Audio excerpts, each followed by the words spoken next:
Hey everybody, Blugoblin here. Thank you for joining me for my comic book review for the ending of January and the beginning of February of 2013. Sun's shining out there, but it's cold as hell outside. I got the heater going in here, and sorry if you hear it in the background, but it's cold. Got a lot of books to review, but before I get to that, also want to give some plugs out there. Always want to give a plug to my girlfriend's channels, Lenora 2003 and Lenora's Crafts. Go check those channels out. I love you, baby. Plug my student, TheMtVernonKid. Check out all of his channels, all of them. Just go to one of his channels and you'll find the rest of them. Instead of plugging one, I'm gonna plug them all. And of course, my new friends, Dark Avenger Inc. and Dark Avenger Inc. Plus. I'll put the links to all those in the description, as well as the link to their Facebook channel, Facebook page, or whatever you want to call it, channel page, I don't care. And be sure to check out the reviews from everybody on there, from Comic Uno, Mike Spider Slayer, J. Al Ghul, everybody. I just recently reviewed the latest issues of Ultimate Comics, SpiderMan and X-Men, as well as Savage Wolverine #1, and I just picked up the baby variant. Oh, that's sweet. That is a sweet cover. I love that. As soon as I saw that, I knew I had to buy it. But yeah, check those out. We got one independent, one Marvel, and all the rest are DC. I'm gonna get the indie and the Marvel out of the way first, and then go on to the DC books. We're gonna start with independent. We're going with Broadsword Comics. We're going with Tarot, Witch of the Black Rose, number 78. Number 78 here. This is a continuation of a story involving Raven Hex going into the in the fairy realm, trying to find out what's going on with Tarot, where's she been, who's got her, and everything like that. That's pretty much it. I mean, it is what it is. The artwork obviously is still gorgeous, but you got to put that in perspective. What's good for me might not necessarily be good for all of you. But what this issue basically is Raven Hex explaining that her being in constant danger, her messing with the black magic arts and everything, it's a fascination with her. It's more like a fetish for her. She gets off on this kind of stuff, and she learns that, you know, maybe she is a little overconfident, but she likes that about herself. And in this duel with this creature in the fairy realm, and she finds out near the end of the issue what's going on with Tarot. She's being held captive, and she could be turning evil. We don't see any real proof of that. We just get somebody telling Raven this, and to me that's a little bullshitty. You know, it's like, if Tarot is being converted to evil, I'd like to see evidence of that, not just hear some jack-off talking about it. But this was an okay read. I mean, it's not perfect, and yeah, I'll just leave it at that. It was just okay. Oh, okay, the one Marvel. I think you all know what it is. You know what? Screw it. This is my pick of the week. This is my pick of the week. The Superior Spider-Man issue number 2. Remember, what makes a book my pick of the week? The book I enjoy reading the most out of all the books I got. That's the most important aspect about being the pick. Got to be the one I liked the most. And this issue was better than the first issue.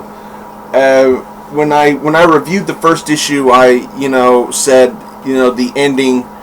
Might as well go ahead and say it now, since the book's pretty old now.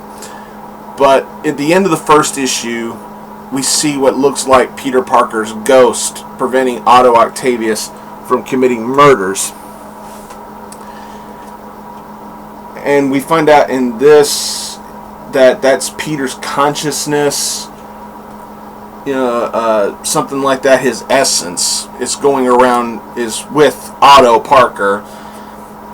And in this, we get to see more and more and more of Otto just acting like a complete douchebag in Peter Parker's body. He's trying to give, well, I guess he's trying to give Peter Parker a life that he feels he should have had, and the life that he kind of passed up on. And this cover really concerned me as to what the inner story was. And I gotta say, this was a good bait and switch. I mean, you think you're getting something by just looking at the cover, and when you get inside the book and when you see the story, it's not necessarily what you see on the cover. And I gotta applaud the creators for this. Ryan Stegman does a fantastic job with the artwork. Dan Slott did a good job with the writing, considering the story that he's presenting us. But I gotta say, Ryan Stegman, props, bro fist to you, man. I gotta tell you, I'm telling everybody here, Ryan Stegman has done a remarkable job with the art, and he has the best drawn Mary Jane that I've seen in a long time. For the past few months, every time I've seen Mary Jane, people like Humberto Ramos drawing, he always had that razor sharp jawline and everything with the really big eyes. That was the one thing about Ramos's artwork that I didn't like. I couldn't stand how he drew Mary Jane with the big-eyed razor jaw. And in here, so refreshing to see Mary Jane actually look like a woman again. It's just great stuff. Great stuff. And he draws everybody else really, really well, too. The story is that, Otto Octavius, he's trying to get in bed with Mary Jane. That's basically what this is. So I guess the cover is kind of right. It's basically Otto, he's horny, and he wants Mary Jane. That's pretty much it. But what makes it work is that he's going out on dates with her, and each time she blows him off. She's just like, thank you for the date, and she just leaves. And he's like, you're welcome, And Peter's consciousness is just, these are minor spoilers here, okay? But Peter's consciousness is going around going, ha, she blew you off, suck on it, Otto. And I'm like, yes, this is good stuff. But the beginning of the book with J. Jonah Jameson, it killed me. The comedy here was great. I loved it. And, he's, still trying to be a good Spider-Man. He's still trying to be a good crime fighter. And he came up with a shortcut to patrolling the city. And even Peter's like, that's pretty damn clever. It's like I guess he's kind of like going, shit, why didn't I think of that? And I'm trying my best not to ruin everything. And it's just really, really good stuff. And this whole Peter, Otto and Mary Jane scenario, it clears up in a way that I didn't expect. And even Peter was going, wow, finally something that I got wrong about you, Otto, and stuff like that. And I'm like, wow, that was really good. But the ending really intrigued me as to what's going to be going on further down the line in this series concerning a specific someone in the supporting cast of the Spider-Man mythos right now who may be even more intelligent than we think they are. And I'm trying my best not to ruin it, but the last page made me go, whoa, this is getting even better. I'm liking where this is going. Not everybody, I don't think everybody's going to be completely brain dead and go, he sure is acting different, but it must be Peter, blah, blah, blah, blah. Finally, well, maybe not finally, because this is only the second issue, but it is nice to see that there's at least one, maybe two specific people in this book that might have noticed that Peter isn't acting like Peter, you know, and I'm thinking that's where they're going. We don't know. We've been M. Night Shyamalan by Dan Slott before, but nice. This was really nice. This was, in my opinion, much better than issue 1 was. Issue 1 introduced the Superior Spider-Man, gave us the first issue gave us a reason to try and give a damn about him with a forced finish, but here it's better. It's done better. Now that we know what's really going on with Peter and Otto, okay, now the story's unfolding and we're getting somewhere with it. So I got to applaud everybody at Marvel for this. Just awesome stuff. I loved it. Alright, moving on to DC. We're going to start with Aquaman, number 16. This is the next part of the Throne of Atlantis. Now, I did read Jeff Johns' Clubhouse, issue number 16, concerning the League and Aquaman dealing with Orm and Atlantis and everything. Yeah, I call it Jeff Johns' Clubhouse. And in here, I'm sorry, this to me did not feel like an issue of Aquaman. This felt like an issue of Jeff Johns' Clubhouse. I have a feeling Jeff Johns wrote this in his Superman pajamas, you know, thinking that this is what everybody should do and everything like that. And here's my biggest problem. We get introduced to, well, at the end of the Clubhouse issue and in this issue, we get a sneak peek at the lineup for Jeff Johns' Clubhouse of America series that's coming out in February, well, this month. And one question, just one. When the fuck did Vixen wake up from her coma? Does anybody remember Justice League International? Vixen, she got hurt. She got injured and was rendered comatose. She was in a coma. When the hell did she wake up? I'd like an explanation, because it just seems so far-fetched. I understand when you're reading a comic book, you're reading superhero stories, you got to stretch your disbelief. You got to suspend it. You got to actually think, you know, if we were in a world where superheroes existed, this is how it should be. We have to suspend our disbelief for that. But to believe that somebody just woke up from a coma like they were taking a short nap, that's where I call bullshit. I'm sorry. But okay, if Vixen was able to miraculously wake up from a coma somewhere off panel, then okay, what's going on with Fire and Ice? What's happening with them? I don't get it. I mean, just more and more cryptic Jeff Johns bullshit. I understand, you know, okay, probably people are going to challenge me saying, well, you praised the hell out of him when he did Blackest Night. Yes, but I think Blackest Night made him cocky, and he started getting sloppy with his writing after that. He got so much praise for Blackest Night, he got a lot of praise, and yes, it was well-deserved because Blackest Night was a great story. But here's the thing. I think it might have swelled his head a little bit and gave him a bit of a bigger ego, and now all of a sudden he thinks he can just write anything and it'll sell like gold. No, it doesn't work that way. When you're writing a story, dedicate yourself to it. Make us believe that this is going to be great stuff. Don't just write some random shit on here, stuff that happens off panel, and expect us to go, oh, that's awesome, when it doesn't make any sense.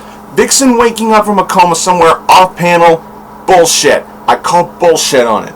But the rest of this book concerning the trench creatures and everything, it was good for what it was. But still, it's hard for me to take this storyline seriously when I don't buy Justice League. I'll glance through it, but that's basically it. Bottom line is, I think I'd be ready for a new writer for Aquaman, because I'm getting tired of Jeff Johns' bullshit. It almost makes me kind of regret praising him so much when he wrote Blackest Night, because I think it gave him a swelled ego with all the praise he got, and now all of a sudden he thinks he's hot shit that can write anything and it'll be instant gold. Some writers can do that. Some writers can write pretty much anything, it'd be good if they're dedicated to the work. If you do it with a cocky attitude going, the fans will like this because I like it. No, it doesn't work that way. That's just my opinion. But Aquaman, number 16, it was okay, but I'm having real trouble accepting Vixen just able to just wake up like that from a coma. Alright, moving on. Batman and Robin Annual number 1, A New Dark Knight Rises. Peter Tomasi doing the writing, and he does a good job here. Adrian Syaf from he was the artist who worked on Batgirl with Gail Simone in the beginning. And his artwork in here is really, really well done. This was a good read. This was really good. What this story basically is, I'll try my best to describe without spoiling too much. This is basically Bruce and Damian testing each other, seeing if they can... Well, it's basically Damian testing Bruce. That's what it is. This is Damian testing Bruce to see if these two can learn to get along better. Because, let's face it, their father-son relationship hasn't really been perfect. You know, and neither has, you know, but their relationship as Batman and Robin has been pretty solid. But they want to learn to trust each other. And Damian tests Bruce on that. Now, was this worth $5?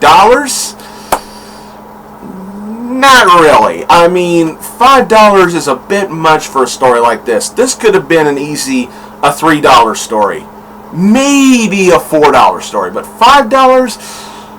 For $5, I could only recommend this issue to the hardcore Batman fans. To the Batman fans who love to read Batman comics. If you're just a casual Batman fan, you don't buy every Batman book, you don't read every Batman story, then I would skip this, because I honestly don't think you'll need it. But this story was really good. Of course, Bruce isn't a dumbass. He is the world's greatest detective, and he figures out Damian's plot. But at the same time, he tells him that he's like, okay, I think I've learned that I can trust you. You know, and you've done something with me that even Dick was able to do, and you did it just as nice. You know, he said, your skills need a little bit of improvement, but for what it's worth, Damian did a good job with Bruce, and the stuff that Damian does in this Batman suit, it's good. I mean, he tests his father's detective skills while Damian is still in Gotham patrolling the city, just dressed as Batman.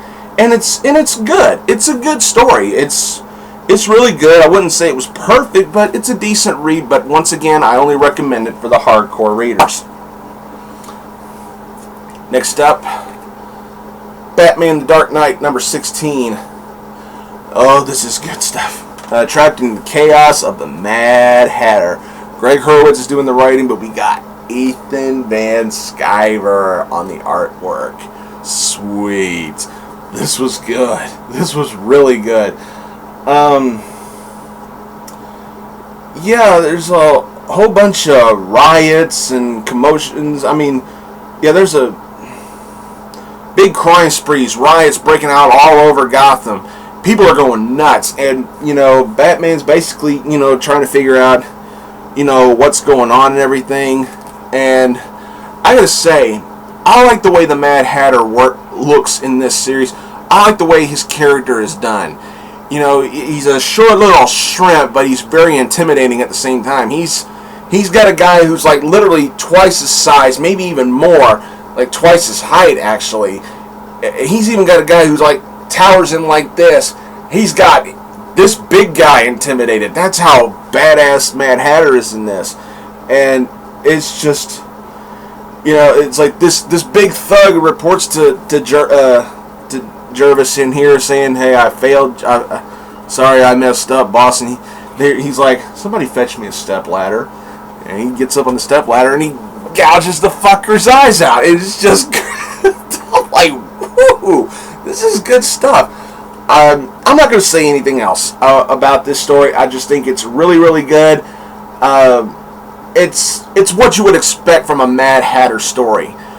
Is it somewhat recycled? Maybe, but it is really well told. The artwork in here is just phenomenal. Loved it. I loved it. I thought it was great. Okay, next up, The Flash, number 16. The Battle in the Speed Force. Okay. The ending of the last issue where Flash says he's going to surrender to Gorilla Grodd. Look, I understand a good hero knows about self-sacrifice and all that, but in all brutal honesty, that idea just sounds so fucking stupid to me.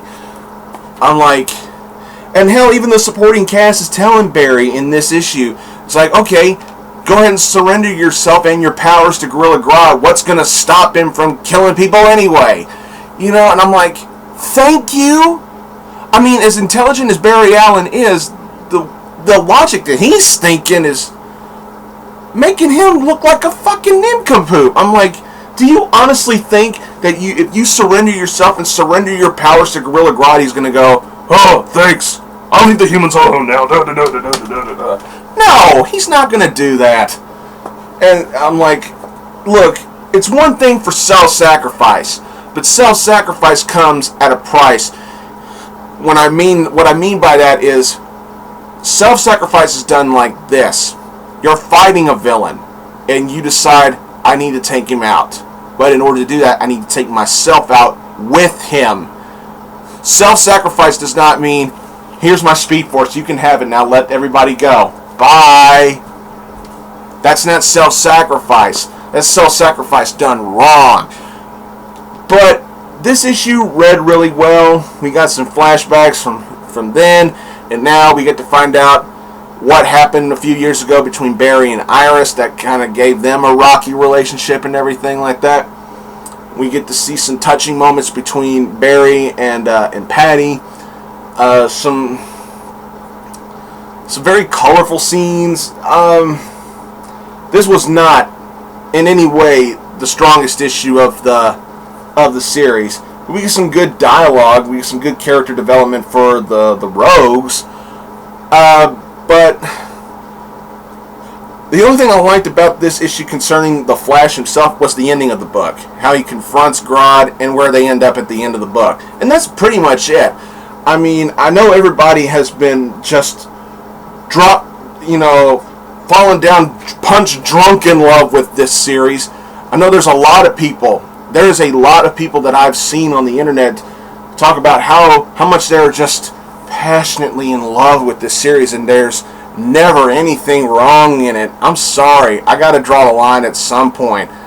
There has been plenty of mistakes in this series, primarily in this issue with Barry Allen's logic, but for what it was a good read. It was a good read. Was it the strongest issue? God damn, no it wasn't. But yeah, y'all know me. I'm brutally honest. I'm not going to get on camera and talk about a book and praise the hell out of it just because a lot of other people did. I'm going to give my own opinion and voice what I feel.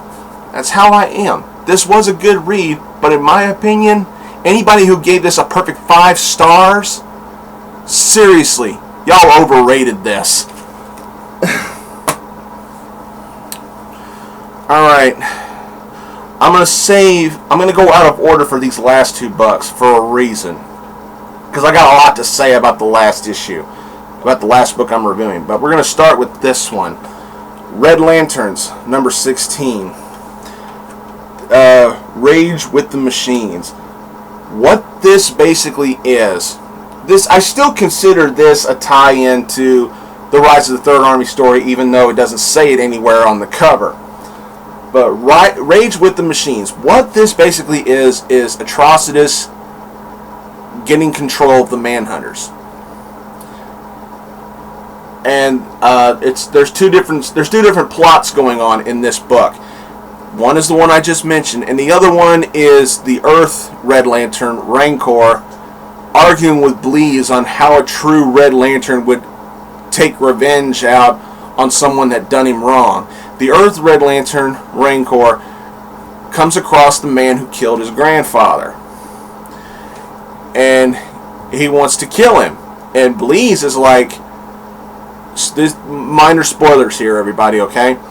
But Bleeze is like, no, torture him. Fill his blood up with, put fire in his blood, and it'll torture him for years before he dies a painful death. I'm like, what the fuck are you smoking, bitch? and then the Earth Red Lantern says, no, I want to kill him and just be done with it. He killed my grandfather, he deserves to die. It's like throughout all that rage, he still sees that torturing a man is still wrong. And I like that. I actually liked that better. I actually liked that plot better than the Atrocitus plot. But I'm not selling the Atrocitus plot short. I mean, him getting control of the Red Lanterns was really good, and we get to find out more information as to what's going on with the Red Lantern battery on their planet. And I guess it makes sense if you follow the Red Lantern mythos. Okay, I can deal with that. But yeah, this was good. This was really good. I really believe that this series is underrated because I don't really see that many reviews of Red Lantern books on the internet. I must not be looking in the right places. I mean, some of my friends on Dark Avenger Inc. review this.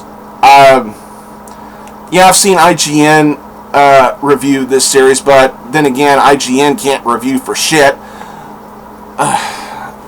IGN, I really believe IGN forgot what it's like to be a fan of something, and they're just critics that just nitpick literally every single thing they get. I mean, I just watched their review of the Dark Knight Returns on DVD, and they gave the movie a 7.5 because the menu of the DVD was crap to them. Whatever. But I want more and more people to tell me what they think about Red Lanterns, because I think it's really underrated. But, then again, I must not be looking on the internet in the right places for good reviews of this series. This has been a really good series, and I still recommend it. There you go.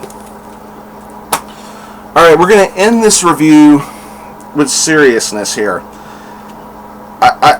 If Superior Spider-Man didn't come out this week, this probably would have been the pick of the week. But with a bittersweet, with a bittersweet feeling to it.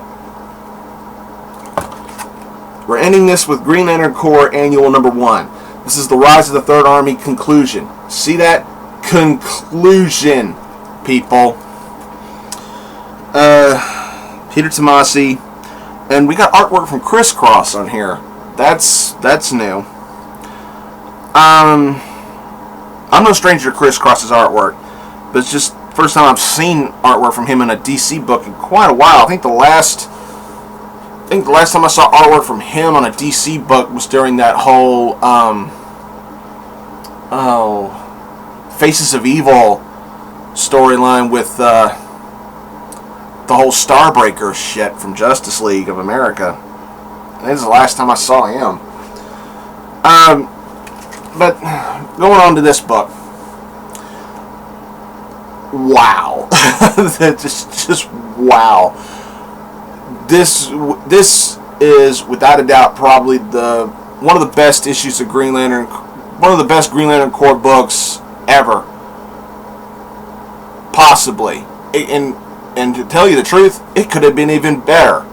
Let me explain something. Now, there's probably going to be some spoilers in this, okay? So I'm warning y'all. If y'all don't want to be spoiled, go ahead and turn the video off right now. But if you don't care, if you don't mind, that's fine. Stick with me here.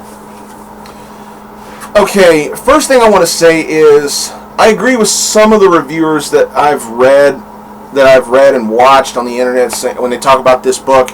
Is a certain part of me feels like finally the Rise of the Third Army story gets good right around the conclusion, because let's be honest, Rise of the Third Army, from when it began, it hasn't really been that great. I mean, the best stuff, some of the best stuff from the Rise of the Third Army story was with the tie-ins from Red Lanterns, because the Red Lanterns series established the Third Army as a legitimate threat, plus they were the first ones to figure out how to kill these bastards. But all throughout the book, we've been getting, like, the Third Army has kind of been like a second banana plot to what's going on between the Guardians and the Corps themselves. And I'm like, okay, the focus should be on the threat of the Third Army, not the jibber jabber battle between the Guardians and all the Lantern Corps. You know, this is called Rise of the Third Army. The Third Army should be the main threat that's coming right in your face and making you go, hey, we're here to fuck with everything, you know? And I'm like, it wasn't really that great, that strong gripping of a story until we got around to here. Wow. The stuff I saw in here, how Guy Gardner was able to get back and get back on Oa with help from Simon Baz, the Green Lantern that replaced Hal and Sinestro. It was really, really damn clever. I liked that. And I honestly thought, I was scared. Scared is a bit of a strong word. I was worried that the Guy Gardner was actually going to die in this book. I was actually thinking that was going to happen. You know, he used an old Green Lantern weapon to give himself power so he could stand up to the Guardians. And once they figured out what he was using, they disabled it, and he renders back himself to a regular guy. And I honestly thought the Guardians and the Third Army was going to tear him apart. I honestly thought, okay, here we go. We're probably get a big 2-page spread of Guy Gardner getting torn apart and getting killed. But we didn't get that. Thank you, God. Thank God. But when the rest of the cavalry shows up to fight the Guardians, that's when it gets really, really good. Really good. And you just get all kinds of, you know, energy blasts here and there. I mean, it's just like a full-scale, just balls-to-the-wall epic fight. But meanwhile, another subplot is being done in this issue concerning the return of another Green Lantern.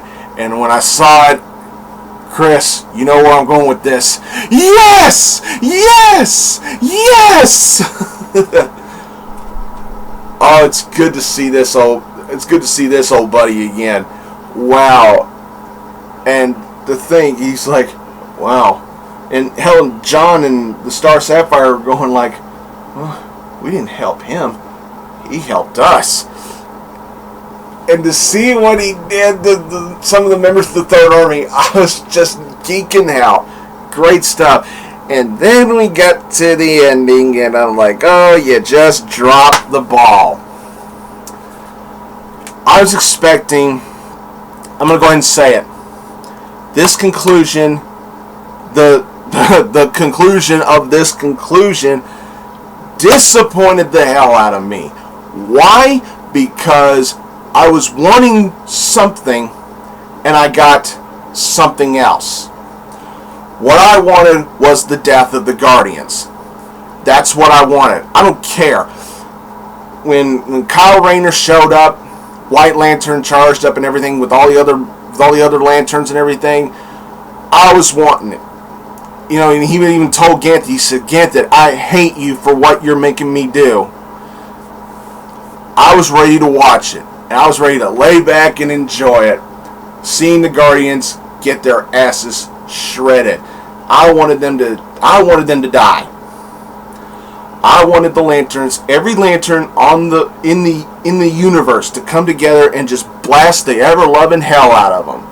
That's what I wanted. What did we get? We didn't get that. What we got was the first lantern, who's been held captive this whole time. He breaks out and says, I'm going to take everything out. And the issue ends with, this story continues in the next story called Rage of the First Lantern.